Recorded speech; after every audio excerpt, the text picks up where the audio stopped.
ఏ తీగ పూను ఏ కొమ్మ తేటిను కలిపింది ఏ వింత అనుబంధమును.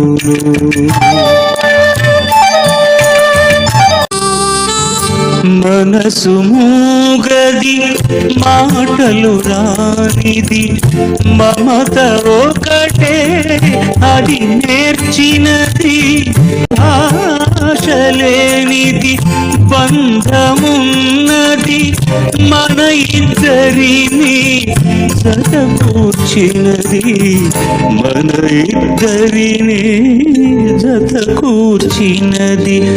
ఏ తీగ పూను ఏ కొమ్మ తేటిను కలిపింది ఏ వింత అనుబంధమును. తెలిసి తెలియని అభిమానము.